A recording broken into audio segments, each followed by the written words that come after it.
चलिए हम लोग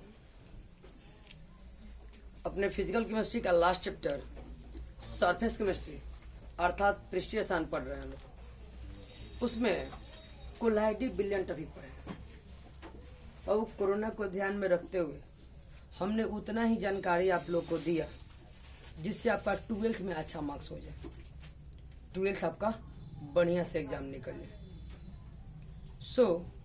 आज इस चैप्टर का ये आखिरी वीडियो होगा और उम्मीद रखिए लोग कि विद इन 1 वीक, एक सप्ताह के अंदर अंदर आप लोगों का क्लास संभवतः बसंतपुर में स्टार्ट हो जाए। इसकी जानकारी आप अपने गुरुजन लोगों से ले सकते हैं, बिकॉज एक टीम बन चुका है जिसमें राय हुआ है कि हम लोग बहुत जल्द क्लास खोल सकते हैं। तो जब खुलेगा तो सब जन का एक साथ खुलेगा। चलिए हम सब दिख रहे हैं कि लास्ट डे पढ़ चुके हैं कि परिक्षेपण माध्यम एवं प्रक्षेपित प्रावस्था के मध्य अणुयों क्रिया बलों के आधार पे कोलाइडी विलयन कितने प्रकार के होते हैं। अब हम लोग के सामने है कणों के आकार के आधार पर, कणों के आकार के आधार पर कोलाइडी विलयन 3 प्रकार के होते हैं। एक को बोलते हैं बहु आणविक कोलाइडी विलयन,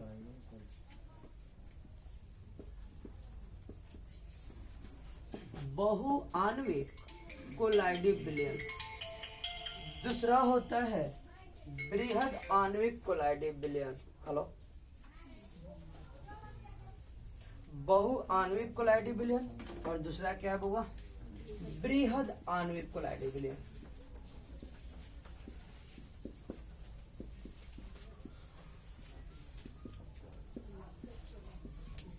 कोलाइडी विलयन। नेक्स्ट है सहचारी कोलाइडी विलयन। सहचारी कोलाइडी विलयन। देखिए, हेलो,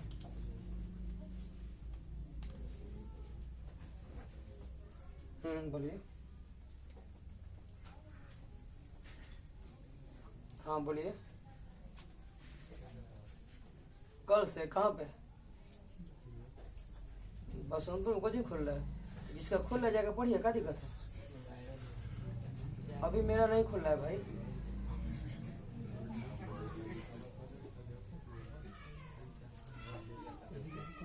ठीक है तो फोन करके एक बार फिर पूछ लिया संजय सर से। ओके, थोड़ा भी क्लास ले रहे हैं हम द्वार पे। ओके बाबू, देखिए तो हम लोग देख रहे हैं, चलिए ध्यान से।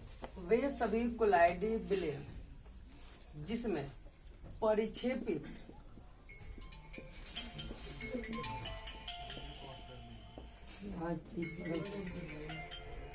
हाँ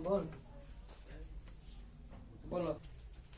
देखिए, वे सभी कोलाइडी विलयन जिसके परिक्षेपित प्रावस्था के कणों का आकार कोलाइडी कणों के आकार से बड़ा होता है। ध्यान दीजिएगा, वे सभी कोलाइडी विलयन जिसके प्रक्षेपित प्रावस्था के कणों का आकार कोलाइडी विलयन के कणों के आकार से बड़ा होता है, तो उसे हम क्या बोलते हैं? बृहद आणविक कोलाइडी विलयन बोलते हैं। जिसका एग्जाम्पल होता है वो प्रोटीन, एमिनो अम्ल, ओके, विटामिन, जिलेटिन इत्यादि। अब देखिए बहु आणविक कोलाइडी विलयन। देखिए, वे सभी कोलाइडी विलयन जिनके कण बहुत सारे छोटे छोटे कण आपस में जुड़कर एक पुंज जैसी संरचना का निर्माण कर दे, जिसका आकार 1 नैनोमीटर से छोटा होता है, क्या कहलाता है? यस, वे सभी कोलाइडी विलयन जिनके बहुत सारे कण आपस में मिलकर पुंज जैसी संरचना का निर्माण करते हैं, जिनका आकार 1 नैनोमीटर से छोटा होता है क्या कहलाता है? बहुआण्विक कोलाइडी विलयन कहलाता है। क्या कहलाता है वो? बहुआण्विक कोलाइडी विलयन कहलाता है। और यह है बृहद आणविक कोलाइडी विलयन, जिसमें क्या मतलब होता है कि वे सभी कोलाइडी विलयन जिसके प्रक्षेपित प्रावस्था के कणों का आकार कोलाइडी विलयन के कणों के आकार से बड़ा होता है क्या कहलाता है? अब इसका एग्जाम्पल हो जाएगा गंधक सॉल, स्वर्ण सॉल इत्यादि। सहचारी कोलाइडी विलयन क्या है? तो वे सभी कोलाइडी विलयन जो निम्न सांद्रण पर एक अपघट्य की तरह कार्य करते हैं, जबकि उच्च सांद्रण पर एक कोलाइडी विलयन की तरह कार्य करते हैं, तो उन्हें क्या बोलते हैं? वैसे आपको पता है कि सह मतलब 2 होता है, सह मतलब 2 होते हैं साथ साथ, तो इसके अंदर दोहरा गुण है कि ये वैद्युत अपघट्य का भी काम कर सकता है। और जब निम्न सांद्रण रहेगा तो वैद्युत अपघट्य, उच्च सांद्रण रहेगा तो कोलाइडी विलयन की तरह कार्य करेगा। तो वैसे विलयन को क्या बोलेंगे बाबू? तो ये सभी कोलाइडी विलयन जो निम्न सांद्रण पर वैद्युत अपघट्य की तरह एवं उच्च सांद्रण पर कोलाइडी विलयन की तरह व्यवहार करता है क्या कहलाता है? सहचारी कोलाइडी विलयन का निर्माण एक निश्चित ताप पर, निश्चित एवं निश्चित सांद्रण पर होता है। तो वह महत्तम ताप जिस पे सहचारी कोलाइडी विलयन का निर्माण होता है, उस ताप को हम लोग क्राफ्ट टेम्परेचर बोलते हैं, क्राफ्ट तापमान बोलते हैं। क्या बोलते हैं वो? जिसको केटी बुलाया जाता है। और जिस सांद्रण पे सहचारी कोलाइडी विलयन का निर्माण होता है, बाबू क्या आपको पता है सहचारी कोलाइडी विलयन के कणों को मिसेल कहा जाता है? सहचारी कोलाइडी विलयन के कणों को क्या कहते हैं? इस मिसेल कणों का निर्माण जिस सांद्रण के ऊपर होता है उसे क्रांतिक मिसेल सांद्रण बोला जाता है। CMC, क्रिटिकल मिसेल कंसंट्रेशन, क्रांतिक मिसेल सांद्रण बोला जाता है। चलिए हम लोग ध्यान दे रहे हैं यहाँ पे कि ये क्रांतिक मिसेल सांद्रण क्या होता है भाई।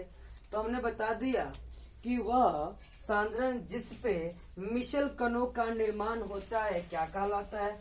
मिसेल का नाम सुनते ही आपको सहचारी कोलाइडी विलयन का एग्जाम्पल याद आने लगा होगा कि साबुन और अपमार्जक, क्या बाबू, उसी के कण को मिसेल कहा जाता है जी। तो किसी भी मिसेल के जो होते हैं 2 भाग होते हैं, ध्यान दीजिएगा।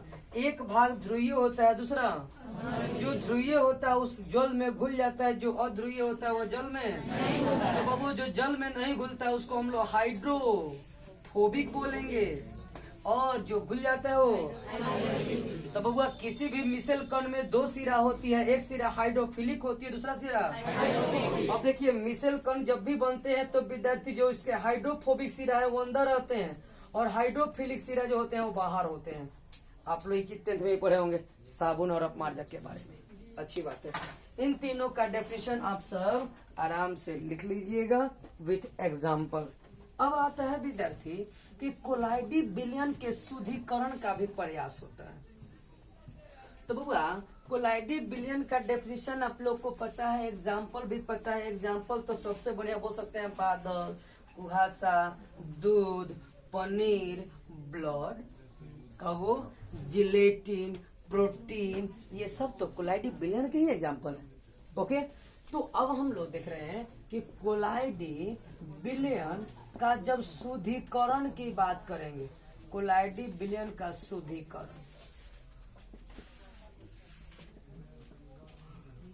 कोलाइडी विलयन का शुद्धिकरण।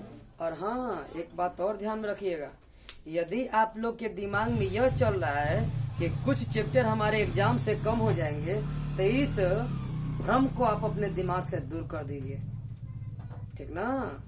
सरकार आज तक कॉन्फ्रेंस करके नहीं बोली है कि आपका सिलेबस कम होने वाला है या एग्जाम प्रॉपर टाइम पे होगा या उसके बाद होगा। सो बी केयरफुल, लग जाइए हर चैप्टर को, हर टॉपिक को ध्यान से देखते रहिए लोग। सिर्फ मेरे पढ़ाने से नहीं होगा, आपको घर पे बुक का भी स्टडी करना होगा।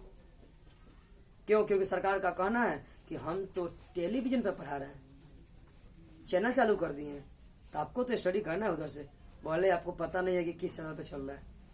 लेकिन हाँ पढ़ा रहा है सरकार। सो भाई आपका काम है पढ़ना और पूरे सिलेबस का एग्जाम देना और वक्त पे ही देना पड़ेगा।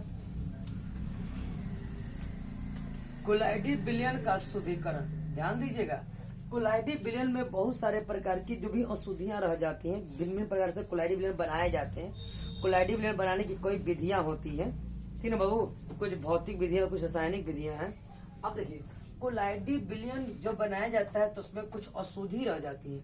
उन अशुद्धियों को दूर करने का प्रयास करना है। इन अशुद्धियों को दूर करने की जो प्रक्रिया है वही क्या कहलाती है? शुद्धिकरण कहलाती है। कोलाइडी विलयन के शुद्धिकरण की 3 महत्वपूर्ण विधियां हैं। 3 तो महत्वपूर्ण विधि है जिसको आप जानते हो। पहला है बबुआ अपोहन, जिसको डायलिसिस बोला जाता है। दूसरा है विद्युत अपोहन। कहोगे कि सर हम तो ये नहीं जानते हैं, लेकिन ये बात जरूर जानते हैं कि हाँ खून का शुद्धिकरण, रक्त के शुद्धिकरण डायलिसिस उपयोग होता है ना। तो आगे बात आगे देखिए, विद्युत अपोहन। एक होता है वो अल्ट्रा फिल्ट्रेशन, अति निस्यंदन। अति निस्यंदन, अल्ट्रा फिल्ट्रेशन। तो वो ये हो गया डायलिसिस, इलेक्ट्रोडायलिसिस और अल्ट्रा फिल्ट्रेशन। देखिए क्या है बबुआ, आपको पता है कि कोलाइडी विलयन के कणों का एक आकार होता है, याद है ना कि 1 नैनोमीटर से 100-1000 नैनोमीटर के मध्य में होता है बबुआ। अब बताइए अपोहन में क्या है कि अपोहन में एक विशेष प्रकार की झिल्ली का उपयोग किया जाता है। किसका बबुआ? अब बताइए झिल्ली होगा तो उसमें छिद्र होंगे। तो बहु विशेष प्रकार के झिल्ली द्वारा कोलाइडी विलयन से अशुद्धि को दूर करने की प्रक्रिया क्या कहलाती है? यस, एक विशेष प्रकार के झिल्ली द्वारा, ठीक है वो, या ऐसे बोल सकते हैं कि जीवंत झिल्ली द्वारा, चूंकि हमें पता है कि जीवन झिल्ली से कौन आर पार बताओ भाई। तो एक विशेष प्रकार की झिल्ली द्वारा या झिल्ली द्वारा कोलाइडी विलयन से अशुद्धि को दूर करने की प्रक्रिया। चूंकि अपोहन की क्रिया बहुत मंद होती है, धीरे धीरे होती है, उसकी गति को बढ़ाने के लिए, उसको तीव्र करने के लिए यह अपोहन की घटना हम किस क्षेत्र में करेंगे? और यदि विद्युत क्षेत्र उत्पन्न करके करते हैं तो यह क्या कहलाएगा? अब बताइए विद्युत अपोहन काहे के लिए प्रयोग होता है वो? उसकी स्पीड को। अब बताइए विद्यार्थी, ये तो काम हो गया। कभी कभी हमें को पता है कि विद्यार्थी कोलाइडी विलयन की एक अवस्था है तो उसके आकारों का रेंज वैरी, मतलब उसका आकार जो होगा वो वैरी करते रहेगा। तो उसके लिए एक विशेष प्रकार के छिद्र वाले झिल्ली के द्वारा यदि कोलाइडी विलयन का शुद्धिकरण कर रहे हैं तो यह प्रक्रिया क्या कहलाएगी? ओके विद्यार्थी, अपोहन के बारे में बता दिया मैंने। तो आपको पता है कि रक्त जो है कोलाइडी विलयन है और उसका शुद्धिकरण वृक्क द्वारा होता है, किडनी द्वारा। तो वह वृक्क जो है, वृक्क वह झिल्ली का काम कर रहा है, और ये विद्यार्थी रक्त जो है वो कोलाइडी विलयन है। तो वृक्क द्वारा कोलाइडी विलयन का जो शुद्धिकरण होता है वो छिद्रों के माध्यम से होता है कि नहीं बाबू? मैट्रिक में पढ़े हो लो वृक्क के बारे में, रक्त का शुद्धिकरण जरूर पढ़े होंगे लोग। तो उसमें छोटे छोटे छिद्र होते हैं ना, उससे रक्त पास करता है ना जी। तो विद्यार्थी इसका मतलब हुआ कि रक्त का वृक्क द्वारा शुद्धिकरण किस विधि होता है? तो इसमें प्रयुक्त होने वाला यह झिल्ली है वह क्या कहलाता है? यह प्रक्रिया अपोहन और यह तो बताइए वृक्क द्वारा रक्त का शुद्धिकरण कौन सी प्रक्रिया कहलाती है? यस, वृक्क द्वारा रक्त का शुद्धिकरण किस विधि द्वारा होता है? अपोहन विधि द्वारा होता है। और एक बात बताइए लो मुझे कि क्वेश्चन पूछा जाए कि उसमें वृक्क क्या है? अपोहन। रक्त क्या है? कोलाइडी विलयन। तो उम्मीद करता हूँ कि ये भी 3 चीज आपको समझ में आ गया होगा। मैंने कल या लास्ट वीडियो में स्वर्ण संख्या की चर्चा कर दिया है, ठीक है। और उसके बाद मैंने राक्षस शक्ति का भी चर्चा कर दिया था। राक्षस शक्ति, तो राक्षस शक्ति जो होता है स्वर्ण संख्या के व्युत्क्रम होता है। जिसका स्वर्ण संख्या अधिक होता है उसकी राक्षस शक्ति कम होती है। बस ये चीज ध्यान में दे देना हम लोग को। और पेप्टीकरण और स्कंदन का भी चर्चा कर चुके हैं कि किसी कोलाइडी विलयन में वैद्युत अपघट्य मिला देने से वह अवक्षेप में परिवर्तित हो जाता है। यह प्रक्रिया स्कंदन कहलाती है। और उल्टा कोलाइडी अवक्षेप से या कोलाइडी अवक्षेप में अल्प मात्रा में वैद्युत अपघट्य मिलाकर कोलाइडी विलयन प्राप्त करने की प्रक्रिया पेप्टीकरण कहलाती है। और ये स्कंदन का जो काम है ना, स्कंदन क्षमता, किसी भी वैद्युत अपघट्य के स्कंदन क्षमता जो है ना हार्डी-सुल्जे के नियम द्वारा निर्धारित किया जाता है। हार्डी-सुल्जे के नियम के अनुसार किसी भी वैद्युत अपघट्य का स्कंदन क्षमता उसके संयोजकता के समानुपाती होता है। ओके, उसकी सहायता से हम लोग कर सकते हैं। और याद कीजिए बाबू कि जब मैंने कोलाइडी विलयन शुरू किया था टॉपिक, तो उसी समय आप लोग को टिंडल प्रभाव, ब्राउनियन गति, वैद्युत कंसन चालक पर बताए थे, ठीक ना। तो अभी आपकी जिम्मेवारी बनती है कि इस चैप्टर का जो भी विद्यार्थी डेफाइंड टर्म है, डेफिनेशन वाला, देखिए क्या क्या क्वेश्चन आ सकते हैं। इसलिए आपको हर हालत में ये डिफाइंड टर्म याद होना चाहिए। सबसे पहला है स्वर्ण संख्या, दूसरा है विद्यार्थी टिंडल प्रभाव, ब्राउनियन गति, वैद्युत कण संचालन,